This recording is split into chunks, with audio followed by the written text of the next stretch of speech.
Another week, another real-world novel here. The challenge is what to leave out. Quite a change from, 5 years ago when it was all about finding that great story that would turn heads in what was widely perceived to be a sleepy sector. Sleepy no more.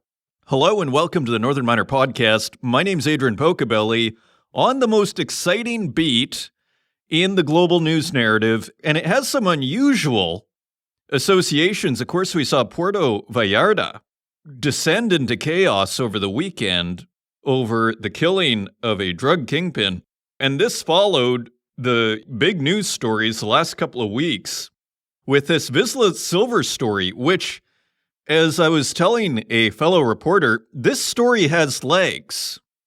This story, it just keeps on unwinding, and here it is. This is CBC News. Local management had dealings with armed group before kidnapping at Canadian mining company, say, ex-workers. I'll read that again. Local management, meaning local management at Vizsla Silver, local management had dealings with armed group before kidnapping at Canadian mining company, say, ex-workers.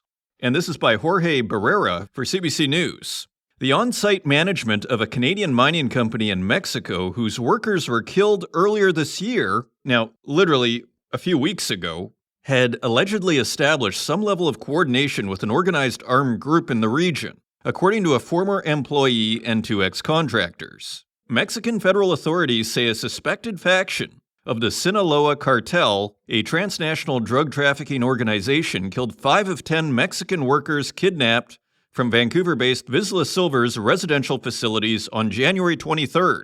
The 5 other workers remain officially missing.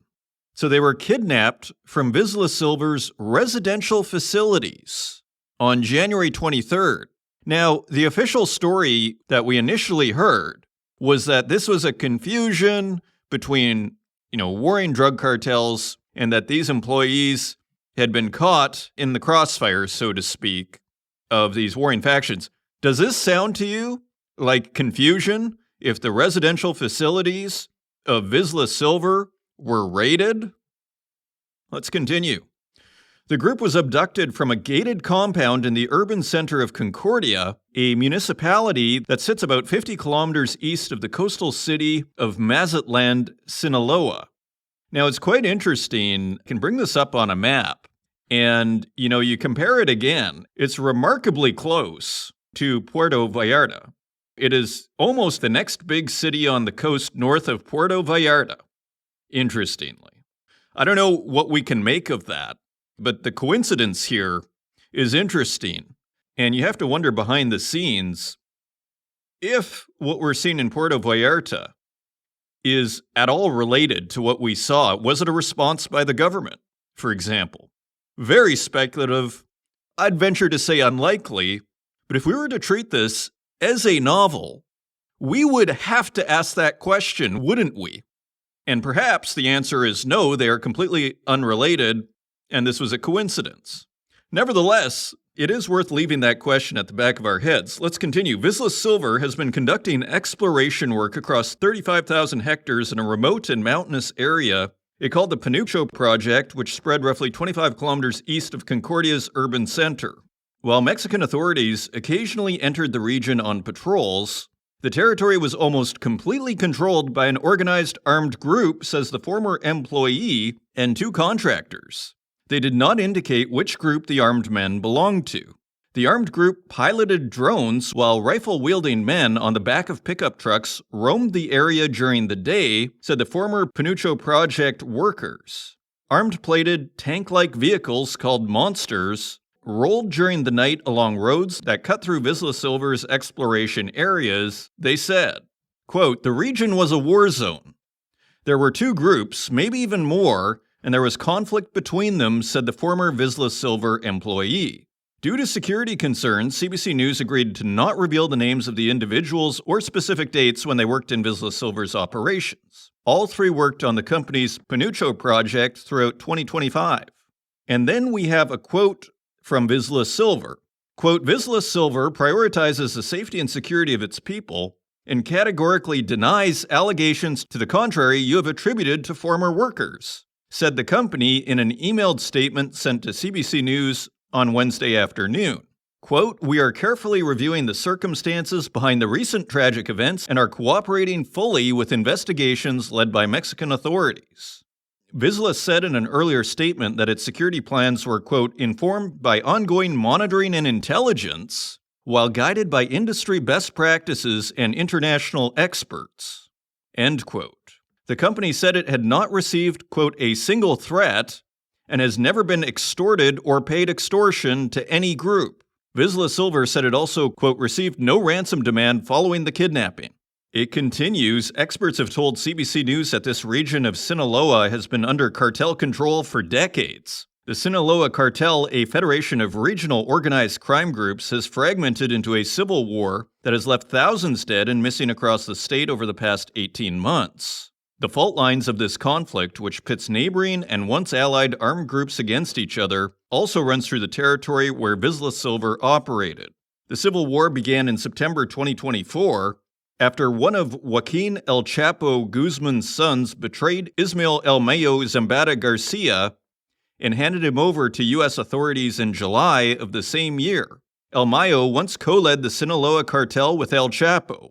Now those loyal to El Chapo's sons, called Los Chapitos, and those loyal to El Mayo's son, called La Maiza, are engaged in a brutal war. Mexican authorities say Los Chapitos kidnapped Vizsla Silver's workers. As the security situation in Vizsla Silver's exploration zone deteriorated throughout 2025, on-site management would tell the concerned workforce that there was nothing to fear because everything had been worked out with the armed men, according to the 3 former Panucho Project workers. Quote, "They would tell us, everything is under control, there's no problem," said the former Vizsla Silver employee. At one point, on-site company management told workers to stop wearing orange vests and helmets, and to instead sport yellow vests and helmets so the armed men who patrolled the territory would know they were with Vizsla Silver, said one former contractor. Quote, "They told us that an opposing armed group had stolen vests and had infiltrated the area, and the vests were orange. That's why they told us to wear the yellow vests," said the former contractor. Workers were also advised to show their work-related identification if they were ever confronted by the armed men, so they would be allowed to carry on with their labor, according to the former Vizsla Silver employee. Quote, "Show your credentials and the armed men won't do anything. With the vest you are wearing, they won't do anything to you. That's what they told us," said the former employee. Vizsla Silver's on-site management also dismissed, downplayed, or mocked concerns from workers, said the former Panucho Project workers. Quote, "I saw it and I heard it. I also heard it from other workers who would talk to me and tell me," said the former employee. Quote, "Yes, management would ridicule workers who complained." So a complicated place to do business, to put it mildly. Another headline, this is from CBC News on February 13th, Mexico probing whether BC Mining Company was responsible in kidnapping of its workers, also by Jorge Barrera. So that came out last week. And so Mexico's Attorney General's office is investigating whether a Canadian mining company holds any responsibility in the suspected cartel kidnapping of 10 of its workers, President Claudia Sheinbaum said Friday. So that is about a week and a half ago. Sheinbaum said the federal body, led by Attorney General Ernestina Godoy Ramos, will investigate the motive behind the January 23rd kidnappings.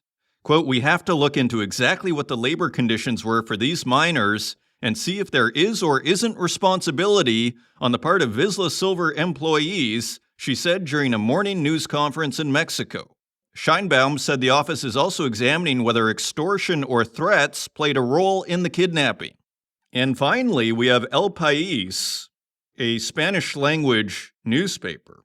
Precious metals boom catches the attention of organized crime in Mexico. And this is by Ayanir Chinea on February 21st. The kidnapping of 10 miners in Sinaloa in January has brought to light yet another facet of the security crisis that has plagued Mexico's mining sector for years, fueled by the surge in silver and gold prices. Criminal organizations, which exert territorial control in some of the most resource-rich areas, extort domestic and foreign companies, driving up production costs and security budgets. Companies are forced to pay protection money or to directly hire suppliers linked to their extortionists.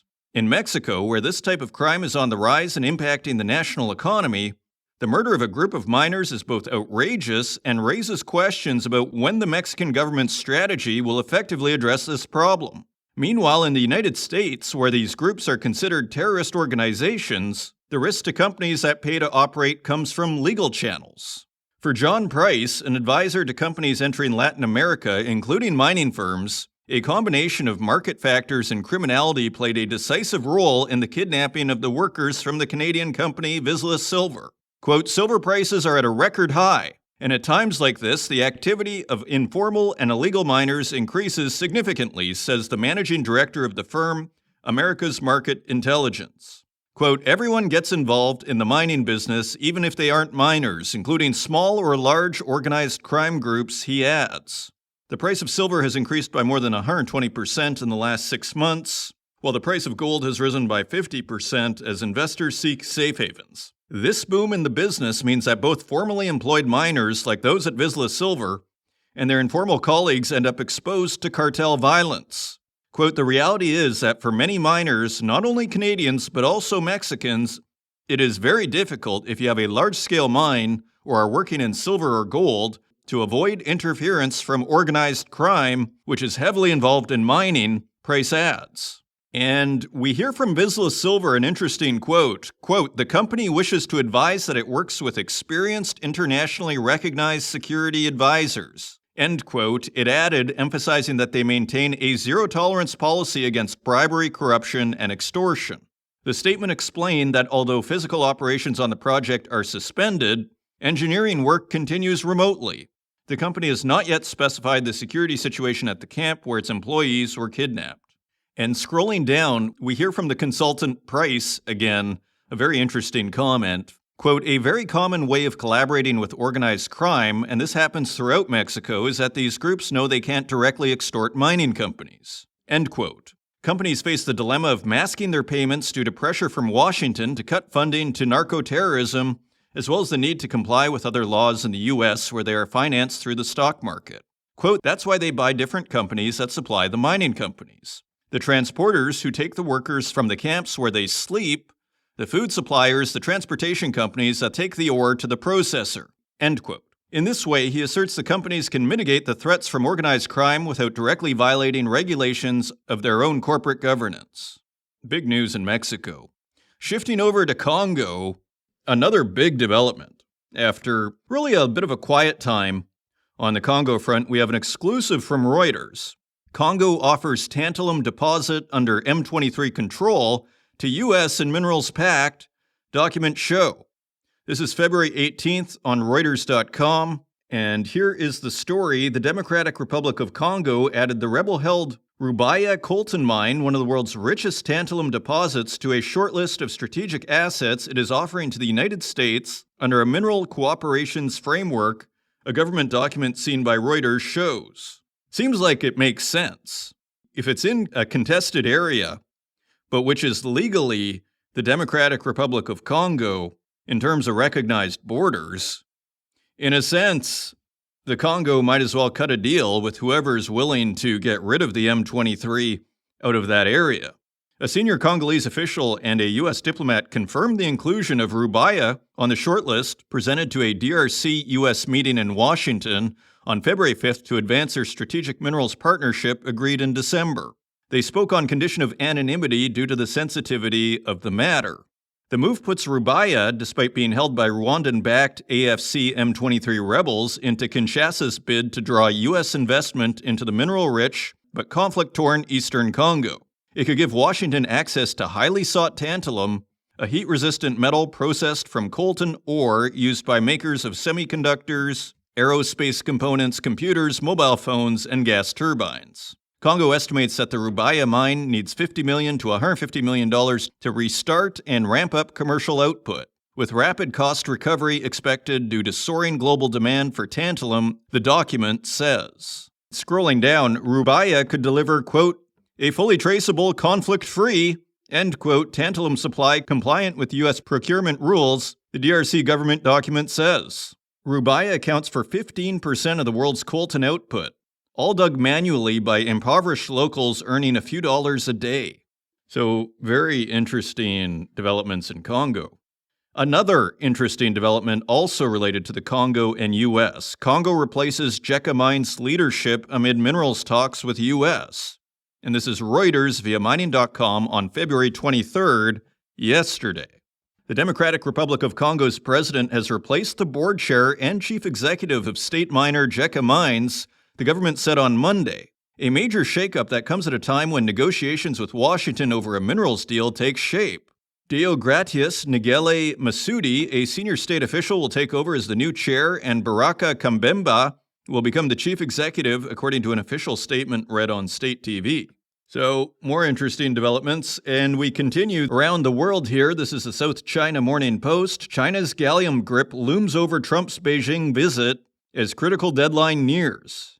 And the subheadline says it all. China's ban on exports of the vital metal could kick in again in November, and the U.S. still has no realistic alternative supplier.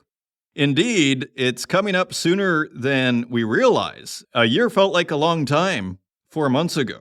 This is by Candy Wong at the South China Morning Post. As U.S. President Donald Trump prepares for a possible visit to China in April, analysts say that one issue is likely to cast a shadow over his looming negotiations with Beijing: America's need to maintain access to supplies of gallium and other strategic resources. With China's suspension of a ban on exports of gallium and several other metals to the U.S. set to expire in November, the Trump administration's immediate goal in any trade talks would be to avoid escalating tensions over critical minerals, allowing America to buy time as it races to develop alternative sources of supply, they said. As with other crucial raw materials such as heavy rare earths, China still holds a dominant position in the global market for gallium, a metal that is widely used in a range of high-tech industries from semiconductors to solar cells and electric cars.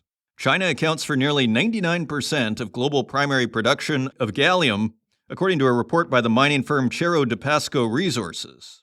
The U.S. sources 100% of its gallium from overseas, with about 95% of these imports coming from China, according to Minerals Make Life, a project run by the U.S. National Mining Association. And a related story, China is cutting off Japan from critical minerals. And this is Ryan McMorrow, Joe Leahy, Harry Dempsey, and Leo Lewis at the Financial Times. China slams dozens of Japanese companies with export curbs, and this came out today, February 24th. China has restricted exports of rare earth magnets and other critical materials to dozens of leading Japanese companies in an escalation of a dispute with Tokyo. China's Commerce Ministry on Tuesday said it would freeze the flow of dual-use materials which have applications to both civilian and military industries to 20 Japanese companies. Another 20 groups are being added to a new watch list. The measures, which affect affiliates of Mitsubishi Heavy Industries and vehicle makers Subaru and Hino Motors, were meant to, quote, curb Japan's remilitarization and nuclear ambitions, a commerce spokesperson said. The new measures would be effective immediately, the ministry said. The restrictions deepen a row with Japan and illustrate how Beijing is wielding its dominance in critical supply chains to exert diplomatic pressure.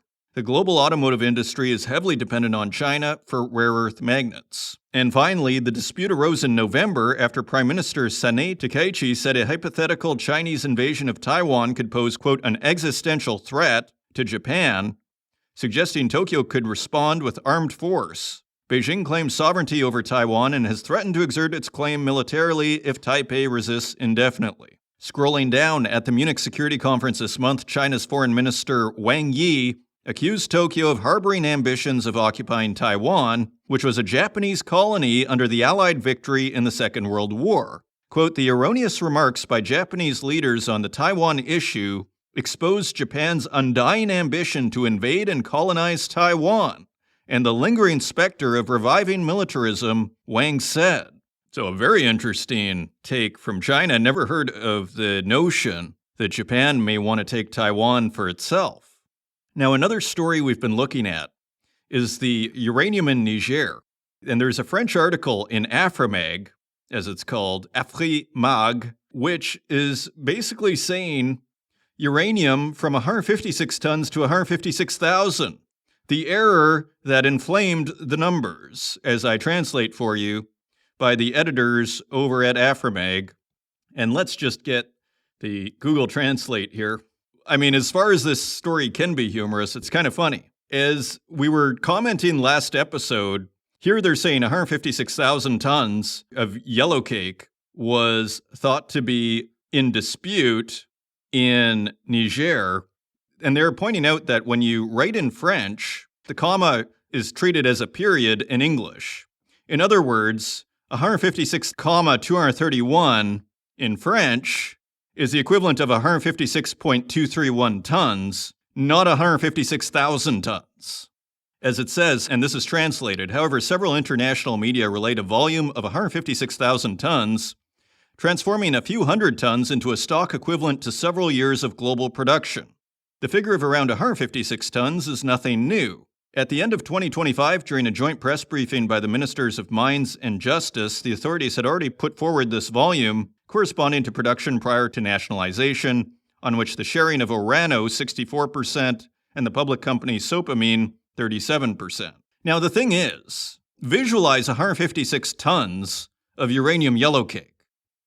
That still seems like a pretty significant amount of uranium yellowcake to be on the market, so to speak. So an interesting addendum to our discussion on the yellowcake uranium in Niger, which is starting to get some more attention here after months of us covering it.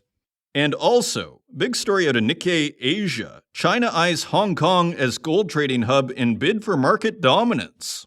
And this is February 24th, today. China is leveraging Hong Kong in its efforts to expand its influence over the gold market, building up trading infrastructure to draw foreign investors while mining companies tap the territory's stock market to fund overseas expansion. The Hong Kong government recently established Hong Kong Precious Metals Central Clearing, a fully state-owned company that will start operating on a trial basis this year. The government also aims to expand the territory's gold storage facilities to more than 2,000 metric tons within 3 years. It plans to work more closely with the Shanghai Gold Exchange as well. And we have a quote from Joseph Chan Ho Lim, Hong Kong's Undersecretary for Financial Services and the Treasury at the Hong Kong Gold Exchange, who said in a Lunar New Year address on Friday, quote, "We will expand the country's market share and influence on prices in the international gold market." So we've been discussing this as well, the increasing influence of China on metal prices and the desire to influence metal prices. So just a ton going on here. Again, the challenge is what to leave out. We have a big story in the Financial Times that also came out. U.S. copper problem is processing, not supply, study finds. Now, this is no surprise to us over here at the Northern Miner Podcast, and we are going to add to that conversation today. We are bringing on Phillip Mackey, a pioneering metallurgist who has actually helped develop 2 significant inventions relating to copper smelting and is a Canadian Mining Hall of Famer.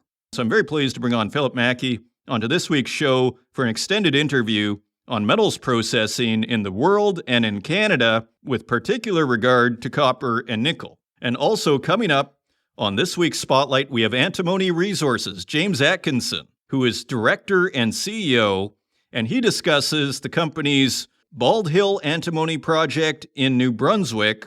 A very interesting discussion there, and of course antimony, a very important strategic mineral. So lots to look forward to this episode. If you want to find us online, you can find us at northernminer.com. You can find us on X at Northern Miner. You can find us on Instagram at The Northern Miner, and on Facebook, LinkedIn, and YouTube, where we also host these podcasts, and wherever podcasts are available, including Spotify, SoundCloud, and Apple Podcasts. And with that, let's turn to James Atkinson, Director and CEO of Antimony Resources, for this week's Spotlight. Joining us today, I'm very pleased to welcome to the Northern Miner Podcast, James Atkinson, Director and CEO of Antimony Resources. James, welcome to the show. Well, thank you for having us. It's an absolute pleasure to have you, James. And of course, my top burning question here for you is one that I've kind of loosely wondered to myself for the last few months here. Is it antimony or antimony? What do you say? We say antimony, although I have heard some Europeans say antimony, but we use antimony. It's the same as the way they mispronounce aluminum. So anyway, we say antimony. So exactly. Yes, I'm glad to hear, again, it kind of lit a little fire in my nervous system when I heard that, and I felt kind of ratified on my pronunciation there. Okay, excellent. So antimony is a pretty big deal these days. So could you give us a little bit of background on the company and why is antimony a big deal right now? Well, let me just start by why antimony is a big deal, because I call it the most important critical metal that nobody understands. It is incredibly required in many different areas, but the two big areas where it's really required is in the military, where it's used in all munitions. It's also used in sort of electronically specific items like night vision goggles. But the other big reason why it's important is because on the industrial side, it's used as a flame retardant. So that, for instance, in a lot of states, United States, also in Canada, flame retardant capabilities are mandated in furniture, clothing, automobile upholstery, but it also has a lot of minor uses. For instance, your automobile has antimony in it because the battery, the lead acid battery, actually they add antimony to the lead to give it a longer life. So very important industrial metal, very important military metal, and also, I guess, a very important social metal because, as we know, most of the production in the past has come from China. Now China is using it as a geopolitical weapon by banning all exports of antimony. And that took about 75% of the world production of antimony off the market. So markets in Europe, North America are scrambling because that source has been cut off. And I would just mention that in 2024, the United States imported 140,000 metric tons of antimony trioxide. So there's a big demand, and there's no commercial production anywhere in North America. There's a small amount of production comes from some smelters, especially the one in British Columbia, but generally no production in North America. So on that note, I'll tell you about the company. So Antimony Resources actually started out as a company that was doing work in the copper space. We had some copper properties, but when we saw what was happening to the price of antimony, which went from $12,000 a metric ton to $60,000 a metric ton, we said to ourselves, there must be something to this. So we actually changed our focus and became an antimony company. And then in January 2025, we acquired an option on the Bald Hill antimony project in New Brunswick.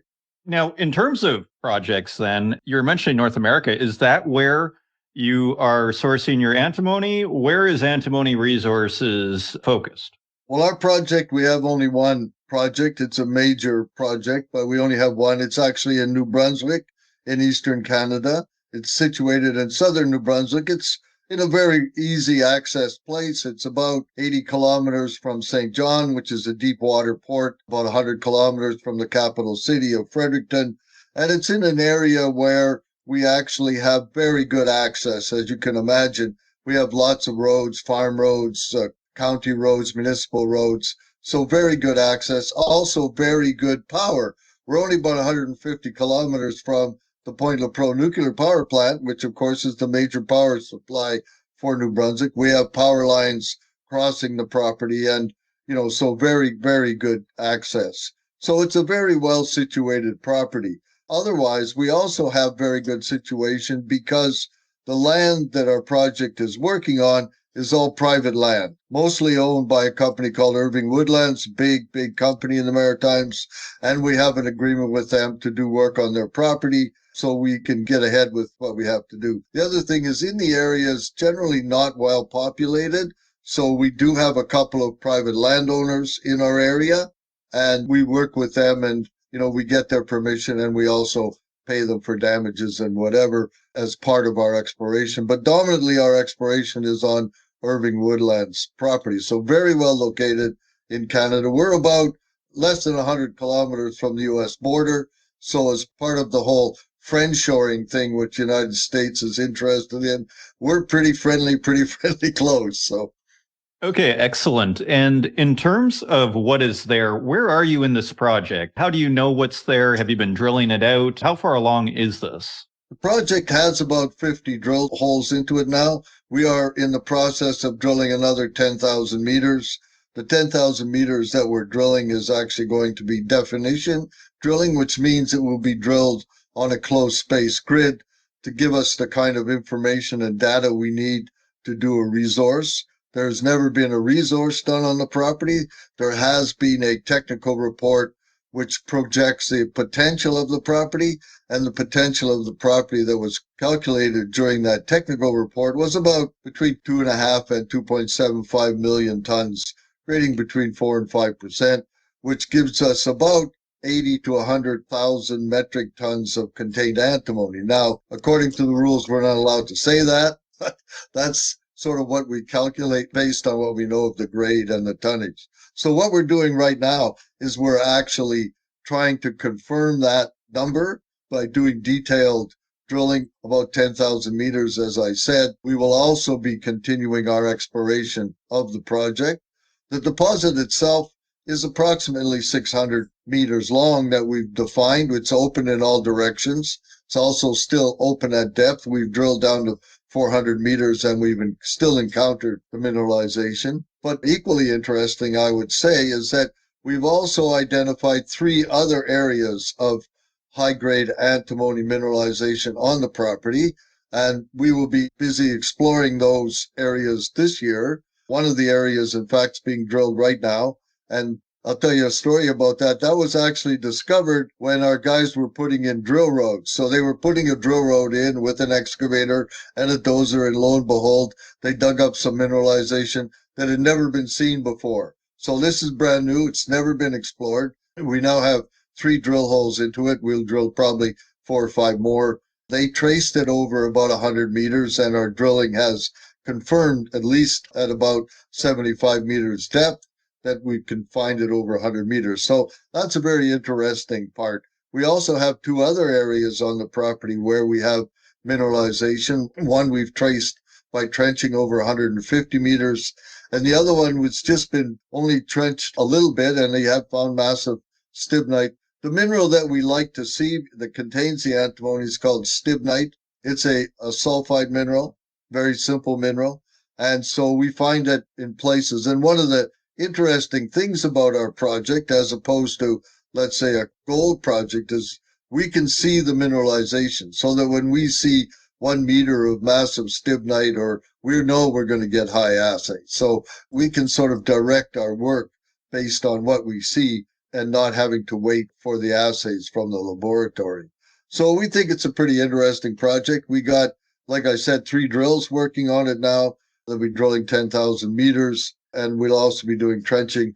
We have an option to acquire 100% interest in the original property, but since then, we've actually added properties on the west side, on the south side, and on the east side. So we've basically tripled the size of our property there, and also, I think, tripled our potential to find more mineralization.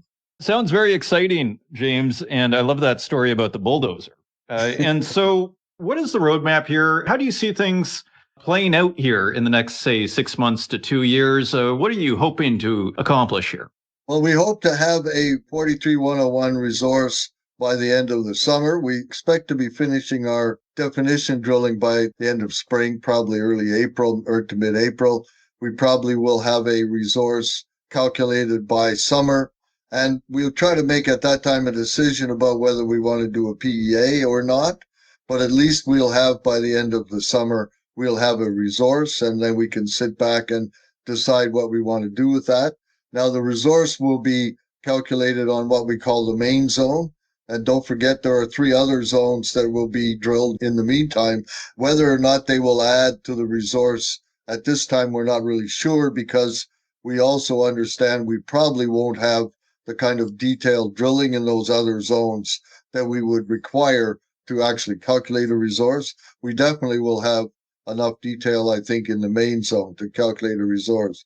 So that's it. So then by the end of 2026, early 2027, we will make our permit application to the New Brunswick government. Just as an aside, I'll tell you that right now we have people working on the background information for a permit application. They are busy doing work that will be calculating what we really need to do as far as permit application goes. So we will be having, and have had in the past, consultations with various stakeholders. They'll be out in the field gathering background environmental information. We'll be doing things like a hydrogeological study, so that by the end of 2027, to early 2026, we'll be able to make a permit application to the New Brunswick government. I would just mention that this project is small enough that it will not require a federal EIA, so we will only be dealing with the province of New Brunswick with respect to environmental and with respect to permitting. That we think will help things and speed things up. The New Brunswick government, I would just mention, is busy putting out, and they will be putting out in early March, a new mineral strategy. They're working towards a one window type situation. So we expect, fairly rapid turnaround on the permit application. And, I would expect that by the end of 2027, we definitely will have our permit in hand and we can start to do some serious work on trying to decide how to develop this project into a mine. What is your message for investors? What do you want them to know about antimony resources? Well, I think I just want them to know that we've been very successful raising funds, so we are well funded. We don't have to worry about that. I think we also have been very successful in showing that we have a world-class deposit. We think this is the highest grade antimony deposit in North America and probably one of the highest grade deposits in the world. I would say thirdly that this is a pure antimony project. All the other projects that we know of in the world are actually gold mines that have some antimony or maybe good antimony for that matter, but ours is pure antimony project. So the metallurgy will be very simple. The product will be a high-grade antimony concentrate, which will be in high demand. James Atkinson, Director and CEO of Antimony Resources. Thank you for joining us and sharing everything that you're working on at the company. Well, thank you for having us. I appreciate that. Thank you once again to Antimony Resources for sponsoring this week's episode of the Northern Miner Podcast. If you want to learn more, visit antimonyresources.ca. Turning to the website, a big headline: World faces most intense competition for power since World War II, according to the United Nations. This is Reuters on February 23rd via mining.com yesterday. The world faces the most intense competition for power and resources since World War II, amid widespread rights violations and conflicts in Sudan, Gaza, Myanmar, and Ukraine, the United Nations Human Rights Chief Volker Turk said on Monday. Quite interesting to hear Myanmar included in that list.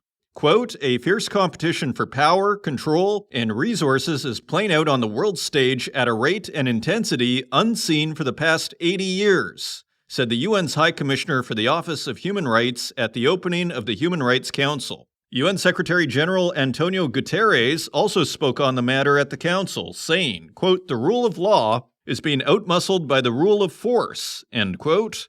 Human rights are being pushed back deliberately, Guterres said, urging member states not to view international human rights as a menu to pick from. Guterres strongly defended the UN human rights system, which is in, quote, survival mode because of funding cuts, attacks on some of its experts, and the United States' withdrawal from one of its key universal rights accountability mechanisms. Quote, humanitarian needs are exploding while funding collapses, he said.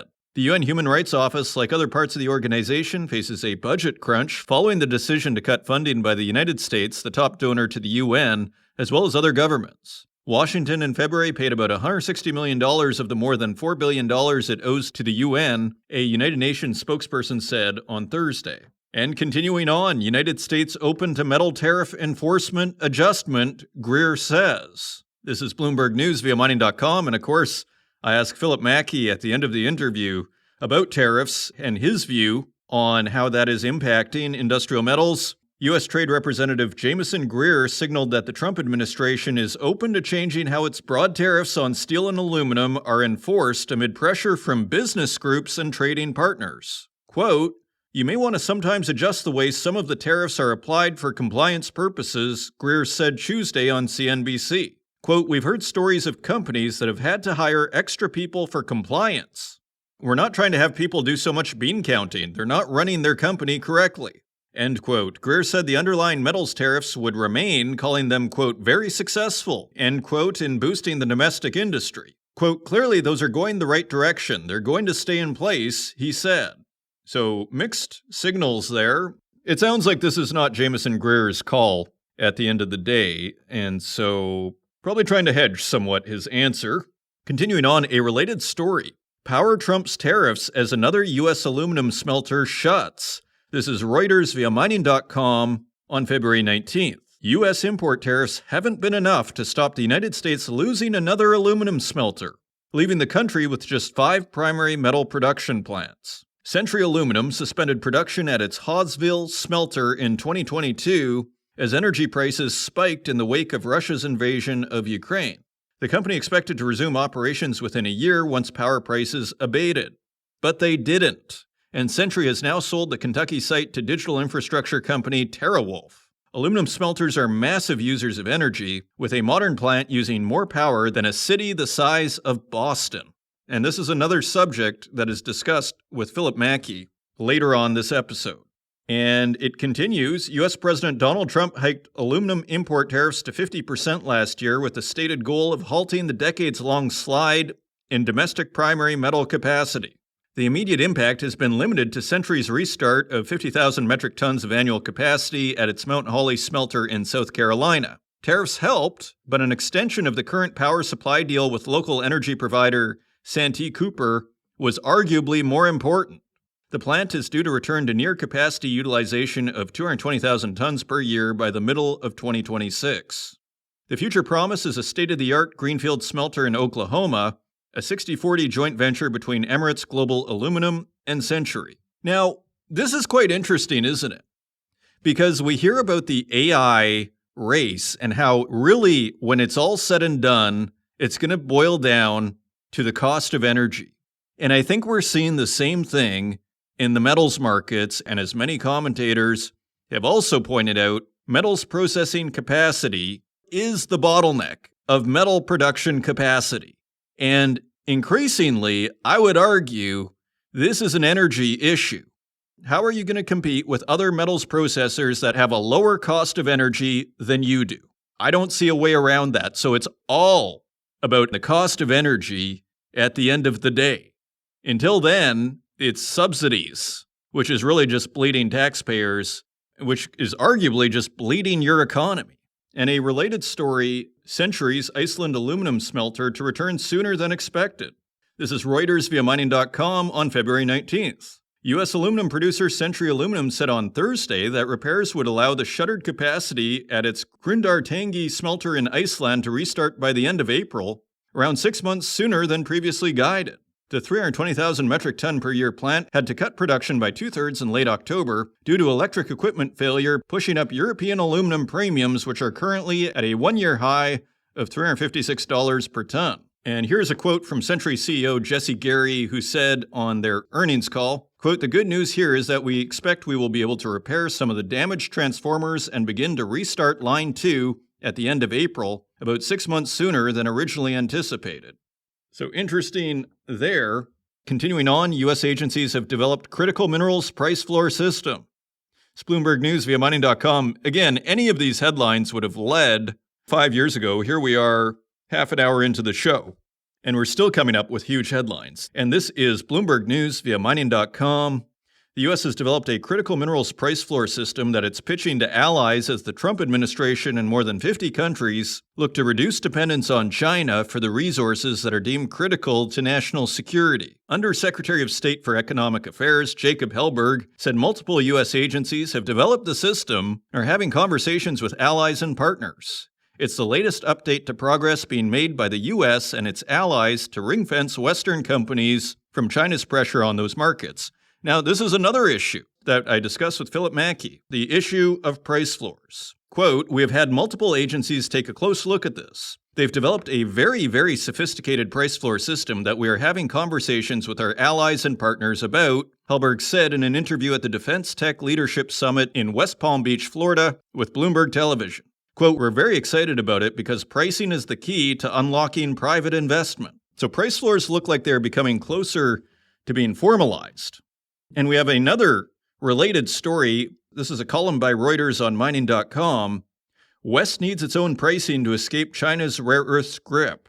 A sharp rally in the price of rare earths has propelled the market above the floor price guaranteed by the U.S. government in its groundbreaking deal with domestic producer MP Materials. This is good news for the U.S. taxpayer since the government will not have to subsidize MP Materials' output of neodymium and praseodymium as long as prices remain above the critical threshold of $110 per kilogram. The innovative floor price mechanism has shielded the U.S. national champion from low prices since its deal with the Department of Defense in July last year. The DoD now earns 30% of the price upside. So far so good, but there is the problematic question of who sets the reference price.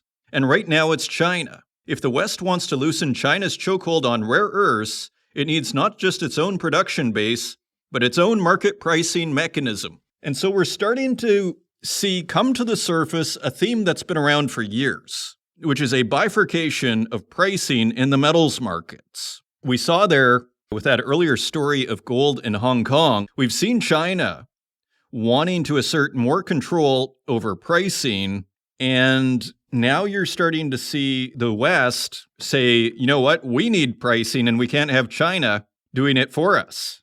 Scrolling down, the current reference point for MP Materials' deal with the DoD is the XWorks China NdPr Index compiled by Asian Metal according to MP Materials' regulatory filing. An alternative source is a competing Chinese price reporting agency, Shanghai Metal Market. And scrolling down, both of these entities must operate within Beijing's legal framework for mineral price reporting, codified in the 1998 pricing law.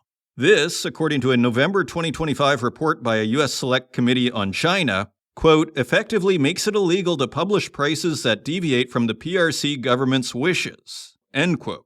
And so now, as the article says, the West is looking for alternative pricing sources. There are signs that both Western price reporting agencies and exchanges are looking to do this. Benchmark Mineral Intelligence has started collecting prices for rare earths traded outside of China, while both the CME Group and Intercontinental Exchange are studying the potential for rare earths futures contracts. Another big headline, Friedland sees growth opportunities as U.S. looks to DRC for critical minerals. And this is Bloomberg News via mining.com on February 19th. Ivanhoe Mines sees plenty of growth opportunities as, quote, the penny has finally dropped on the Democratic Republic of Congo's importance in supplying critical minerals to the U.S. and other Western economies. And we have a quote from Robert Friedland, founder and co-chairman of Ivanhoe, quote, we're in continuous dialogue with all the world's major mining companies and sovereign investors, and we see a lot of opportunity to grow our company, end quote. With vast mining assets in the DRC, Vancouver-based Ivanhoe plans to open offices in New York and Washington, D.C.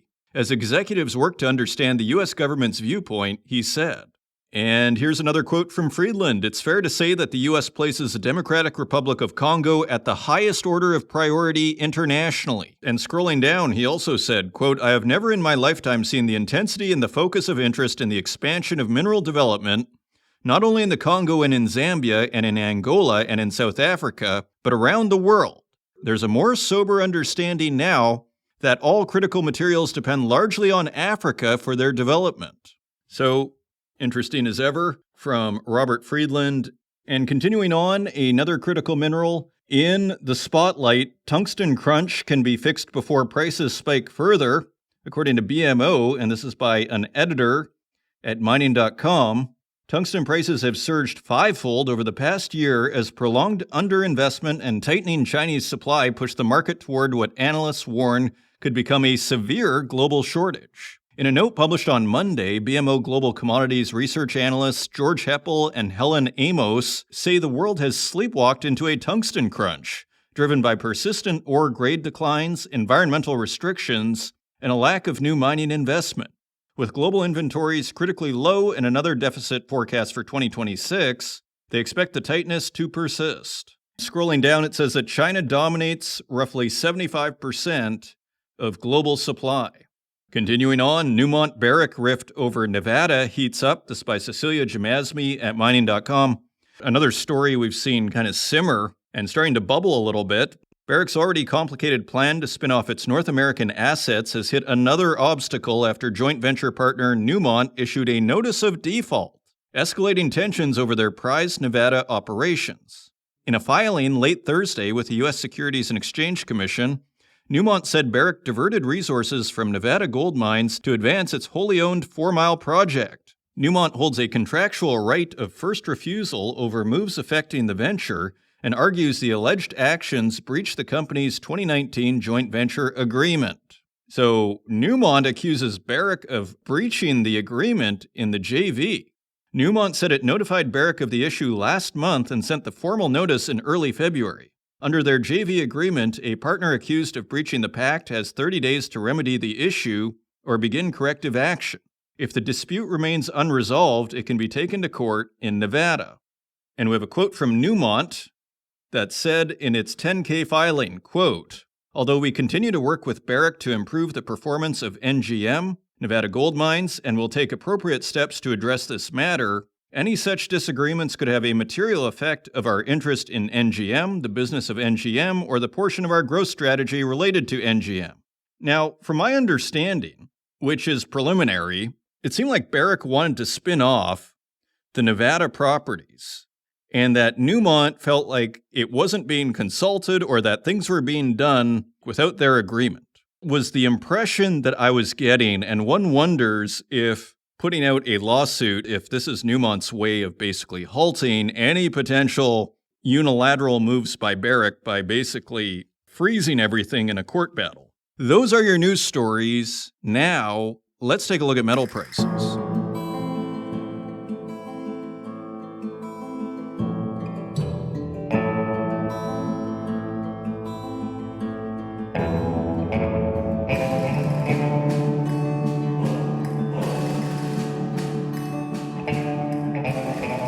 Turning to metal prices, let's take a quick look at the bond market for context. The U.S. 10-year bond is yielding 4.04%. That is 0.01% higher than last week. The UK 10-year gilt is yielding 4.31%. That is down 0.06% on the week. The Italy 10-year bond is yielding 3.32%. That is down 0.04% on the week. France's 10-year bond is yielding 3.27%. That is down 0.05% on the week. Germany's 10-year Bund is yielding 2.7%. That is down 0.04% on the week. Japan's 10-year bond is yielding 2.1%. That is down 0.03% on the week. And China's 10-year bond is yielding 1.79%.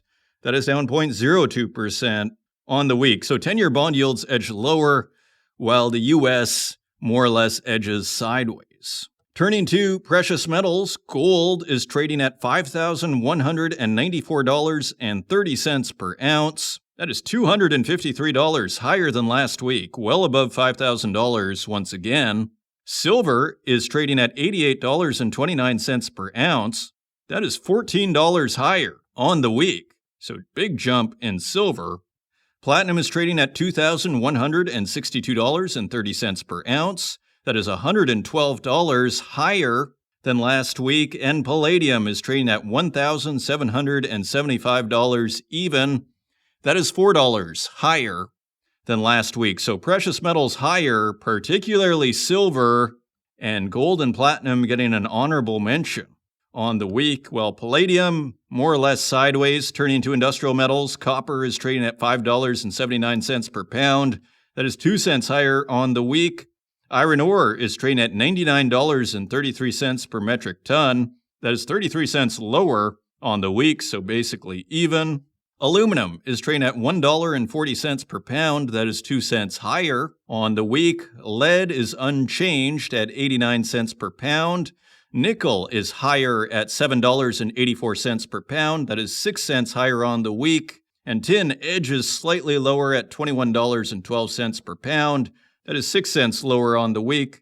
Cobalt is unchanged at $25.53 per pound. Lithium is also unchanged at $20.82 per kilogram. Uranium is trading at $89.40 per pound. That is 10 cents lower than last week, basically unchanged. And zinc is trading at $1.52 per pound.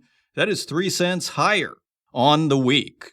Zooming out, gold, silver, and platinum perform beautifully while the rest of the market edges sideways. And those are your metal prices.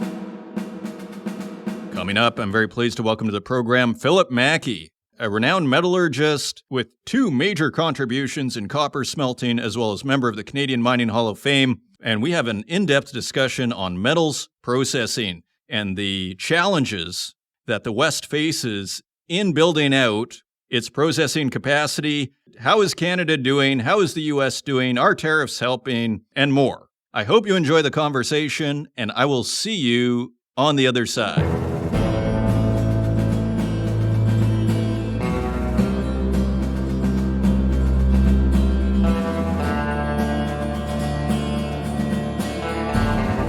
Joining us today, I'm very pleased to welcome to the Northern Miner podcast for the very first time, Phillip Mackey, a well-known metallurgist in the field of non-ferrous extractive metallurgy and a member of the Canadian Mining Hall of Fame. He advanced the development of two significant copper smelting technologies. Phillip, welcome to the show. Thank you, Adrian. I'm very pleased to be here, and thanks very much for the introduction. You are welcome, and I tell you, you are in a very topical field right now, smelting, and one of the things I hope to discuss with you here today. But you were mentioning you give a lecture every year, and you're saying it's one of the biggest classes you've had there, or biggest audiences. What's new, Phillip? What's new for you right now?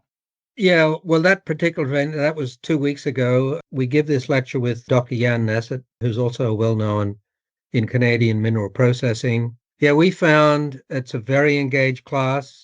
It's probably bigger than in previous years, extremely capable individuals in the class. I haven't checked, University of Toronto, UBC, but I understand that there's a lot of interest. There's definitely interest in mining and metallurgy in Canada, which is a good thing. And we're going to need, as we move through the critical minerals developments and technologies and new mines, we will certainly need all these individuals. So far, so good, Adrian.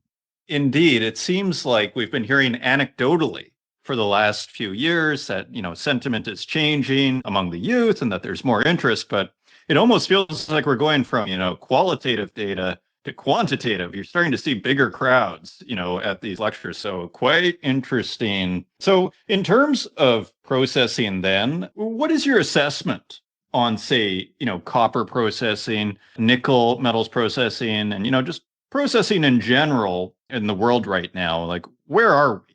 Yeah, where are we globally? Well, the industry is growing. There's a need for copper and nickel. More copper because of its, very attractive electrical conductivity. Data centers, EVs, electrification, all needs copper. The situation is that China still smelts probably 50 to 60% of the world's copper. Every new mine in Chile and Peru and in Asia in the last several decades, all those concentrates were shipped to China. There's been no new smelter in Chile, which is we could almost say that's the Saudi Arabia of copper. There's been no new smelter there for the last 50 odd years. So the industry does need more processing outside of China. Last year, there were 3 new plants opened up, 3 new smelters, 2 in Indonesia and 1 in India. So this is, I think, the trend. We have to see more. We should see more in the US. We should see more in Canada. In nickel, Indonesia now produces maybe 70, 75% of the world's nickel. Canada maybe produces possibly 5% of the world's nickel. 2 excellent plants in Canada. But in terms of Canada, tonnages of nickel and copper have not grown. In fact, they're lower now than they were maybe 10 years ago.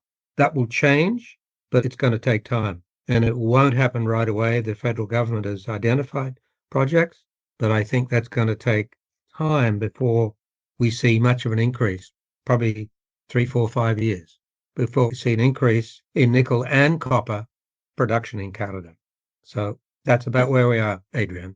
Now, just a follow-up here then. My understanding is part of the reason we don't have new processing capacity is because China has basically overbuilt, so to speak, copper processing, for example, or Indonesia has built, a lot of nickel processing on their side. Is that accurate? And how do we solve this? Because it seems like, in a sense, the issue isn't that we don't have enough globally of processing capacity. It's that it's all concentrated in, certain areas, and that the West is, not resilient in its supply chains. So is this accurate? And in a sense, how do we circumvent this?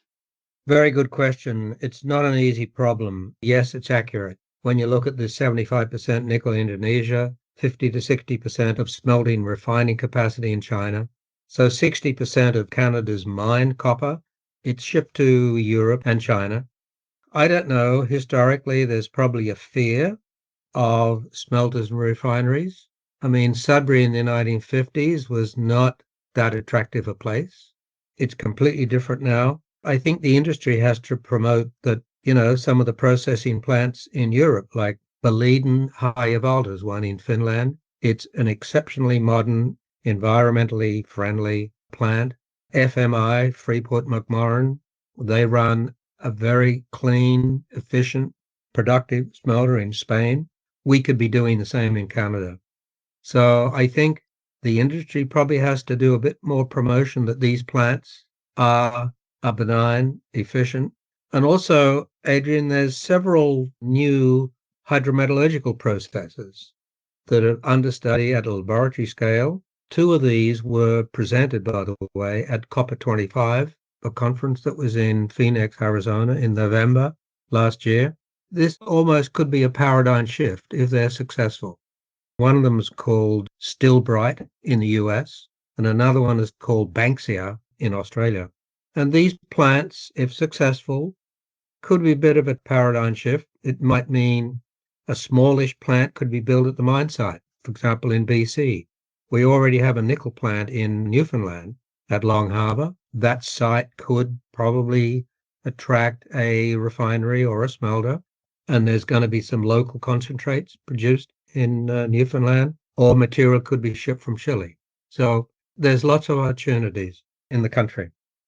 Very interesting. And on that point of a paradigm shift of sorts, as someone who has innovated in this regard, what is the likelihood of, say, the West leapfrogging, so to speak, with newer technologies? I mean, we hear about bioleaching, for example. Do you see any potential in that regard, with AI and everything involved, of somehow making things more environmentally friendly and more efficient? I mean, bioleaching seems to promise this. So what is your sense of this? Yes, I think the leapfrog is possible, but, let's take these two hydro processes that were discussed at COP25 in Phoenix. It takes time to do the laboratory testing, to do the right scale up, to make sure there are no mistakes. They could be sensitive to the particular concentrate, so there may be various changes. Yes, it can be leapfrogged. I think it does take time, several years. It's not as quick as some other kind of technologies. So it'll take time, but I think, the industry can present itself in a brighter picture today. Governments can promote that. In Canada, I suspect we're not doing enough R&D. We have CanMet doing various things in our Canada, but it could be more. So research it's either corporate or it's juniors. The testing laboratories in the country are apparently very, very busy. Do we have enough? So the corporate companies in Canada, most of the previous R&D engineering laboratories, almost all of them were shut down. Recently, Sherritt shut its last one down. So there's a problem there in R&D that I think needs to be addressed by industry and also by government, federal and provincial. And some of these things are being tackled right now. We're not saying nothing has been done, but it will take time. I mean, it seems as if at least the words that we're hearing from government is, pretty much an all systems go. Every G7, G20, it seems like every major conference, critical minerals is, if not the top, right near the top of the agenda. In a sense, do you feel like what needs to be done is being done and it's just a matter of things need to play out? Or do you feel like more could be done and that certain things from, someone who's paid attention to the smelting and the processing of metals industry for the last few decades, is there something not being done that you feel like should be being done? Very good point, Adrian. Yeah, I mean, Canada's, I think, on the right path. The thing is, it's a long path. And, is the country presenting the best investable image. Funding can move around the world. So are we presenting the right image for investable plants and operations? I mentioned the country does need more R&D support for the mineral industry. And there's an interesting development in previous contracts between a mine and a smelter. There was a concept called price participation, in which case, if once the contract was established, if the price moved up a certain amount, some of that price increase would flow to the miner as well as the mine operator. And this concept is now being transferred to what's called a floor price. And it's not only it's nickel, it's lithium, it's copper, that the government is looking at a floor price support mechanism, that if a mining company wishes to, for example, in BC, produce nickel, that there would be protection against a low price of nickel. They would guarantee a price that would remove price uncertainty. And with that, I think if we did establish that, then I think these projects probably move faster. So I think that is something that really deserves deeper examination of the pluses and the minuses of some kind of price participation, floor price. It's often called contract by difference. So, and it works both ways. Price goes up, the company will repay a certain amount, a certain fraction to the government. So it's a win-win. It should be examined further. Very interesting. You might say ideologically, the notion of a price floor could be problematic, shall we say, especially in a global economy. All of a sudden, if there's a price floor on metals, and then in China, they're making the metals cheaper, and then all of a sudden their cars are cheaper to make and everything. So it is kind of interesting. I mean, do you sit on one side of the fence one way or another? Or do you just simply, as you put it, it's worth a closer look and who knows, so to speak? Yeah, it's definitely worth a closer look. The federal government in the US recently brought this in for the rare earth mine in Eastern California, Mountain Pass. So that's been already in place. So I think we should be looking at the same thing. Maybe it needs technical sessions and fundamental discussions at a PDAC in future, but it has to be examined. No, I think it's got value. It works both ways. And, depending on the world economy, which is also lots of uncertainty, chances are, as Indonesia backs off on new projects, nickel price will slowly increase, and copper demand for electrification around the world will continue to demand copper. So that price remains high. So in the near term, let's say 3-5 years, chances are good that that mechanism of price participation, contract by difference, probably will work. Okay, excellent. I interviewed Ian Holland, I think, a few months ago, and he was saying that, Canada should pick its battles, so to speak, and not, chase every metal, do rare earths, copper, nickel, lithium, cobalt, and maybe should pick its battles, so to speak, and say, okay, we're good at this, let's do this. We're good at nickel, let's say, so let's focus on nickel. Do you have an opinion on that? We can't do everything. You're right. I think we're good at nickel historically. I mean, 50 years ago, I think Canada produced maybe 80% of the world's nickel. So yes, there's nickel technology, history in the country. Copper, same thing. 30 years ago, we were probably fifth in the world in copper. And lithium, I mean, there was a mine in Val-d'Or, north of Val-d'Or, in the 50s, and that technology was lost. And so you could say we could do the same with lithium and a few rare earths, and that's it. I mean, we're got moderate iron ore production, but perhaps we don't push as much work on iron ore, as an example. So yeah, we have to pick the battles. Mr. Holland is exactly correct. We can't do everything. Every province has got its place. So nickel's in BC, nickel's in Ontario, nickel's in Quebec. And so we should be promoting, and Manitoba. So we should focus on those as well. Good point. Yeah. So taking this from a different perspective here, then, as far as the whole metals processing, what are the big stumbling blocks here? Like at the end of the day, is this an energy issue?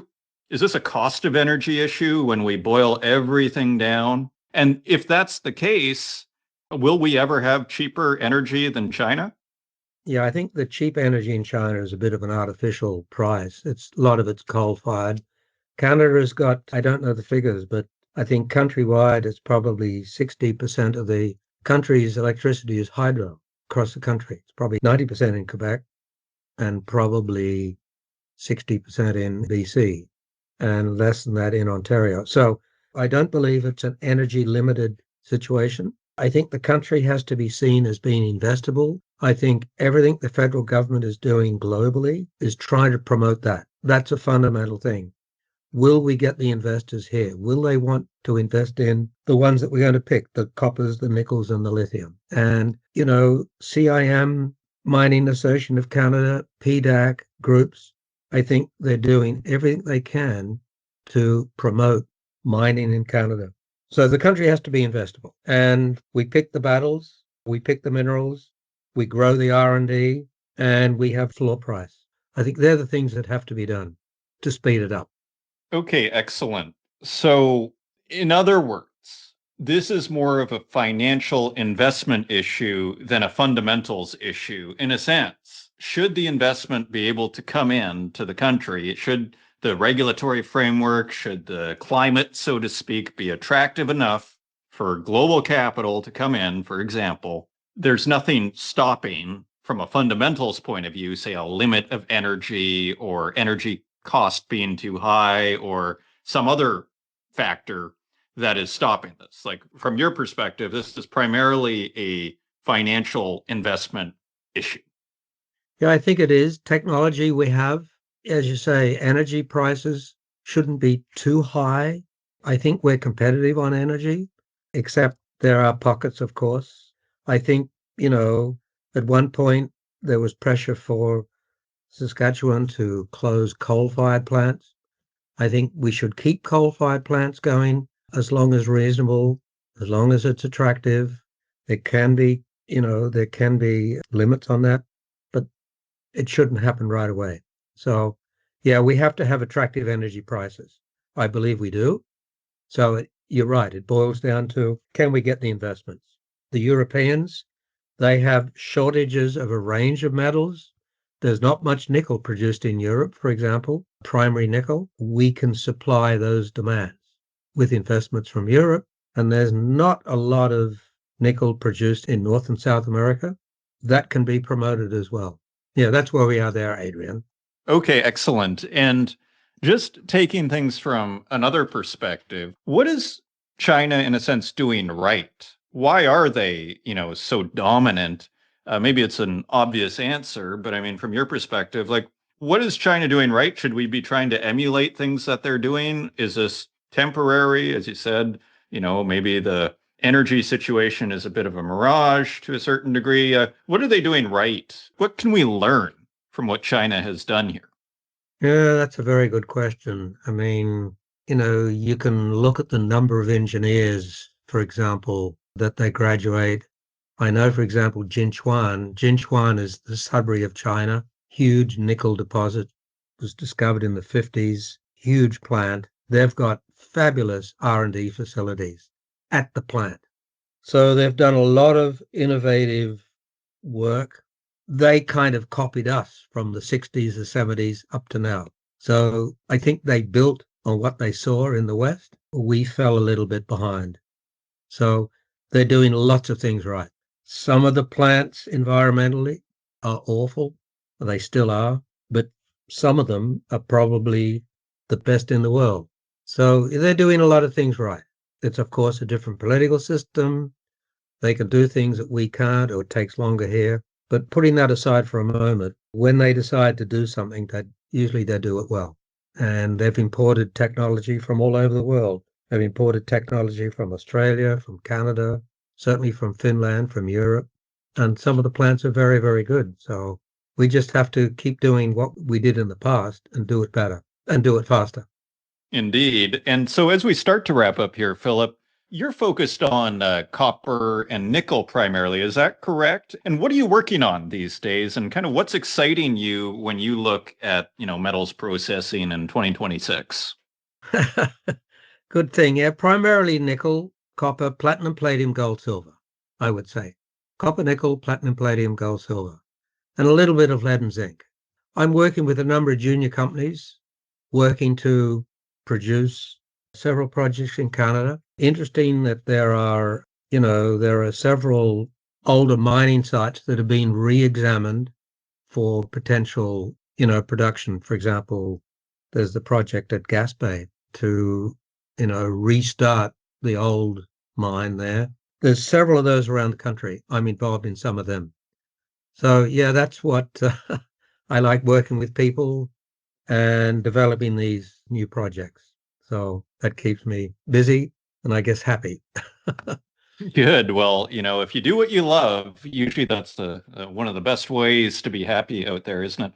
As we wrap up, Philip, in terms of tariffs, are these effective? My pedestrian view of this is, I thought you needed metals. Why are you taxing or tariffing the metals coming in? Of course, it's so that they can create their own industries, their own processing and, metals industries in the US, but this takes time.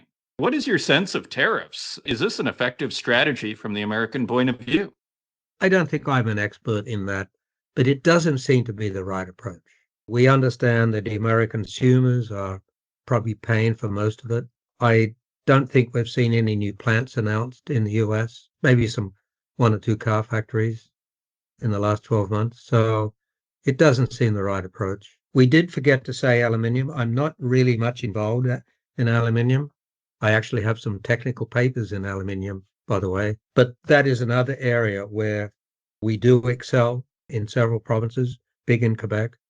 And I think we need to do everything we can to promote production of aluminium. All of it comes from bauxite shipped from abroad. We have the technology and the capacity to probably produce more. And if we can sell it to Japan, we can sell it to Europe, then well and good. And I think people are working to do that. So that's my view. Do you have any final thoughts? What are the opportunities ahead of us? How is Canada doing? Do you have any big picture thoughts for us as we wrap up here? As we wrap up, Adrian, I think fantastic potential. We've got all the elements to be successful. We're talking about mining, we're talking about processing. If all these things were put into place that we talked about, it's fabulous potential. And there's a lot of fantastic people in the industry and a lot of good companies. So we just have to keep doing what we're doing. And, the industry can promote more, I think, that it's a successful industry. It's a good industry for young people to enter. And a lot of that has already been done. But I think we just have to keep doing more. So final words, fabulous potential, Adrian, in the country. Okay, excellent. And you will be at PDAC, is that Yes, correct? I'll be at PDAC. We'll see you there, see everyone, see the Northern Miner folk. Yeah, I think it'll be a very interesting conference this year. I mean, we've got the tariff business in the US, all that uncertainty, but we have a lot of good things going. So we just have to keep it going. Yeah, we're looking forward to PDAC. Phillip Mackey, pioneering metallurgist and member of the Canadian Mining Hall of Fame. Thank you for joining us and sharing all of your insights and perspectives on this week's Northern Miner podcast. Good, Adrian. Thank you very much. Thank you.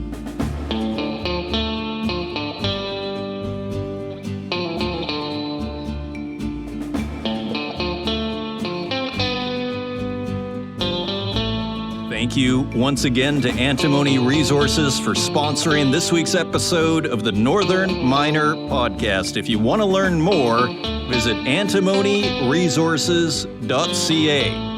And thank you also to Phillip Mackey for appearing on this week's show. And thank you, dear listener, for continuing to support this program. If you want to help out the podcast, please leave us a review in the Apple Podcast directory, share it with your friends. And until next week, or perhaps at PDAC, where I will be in person, take care.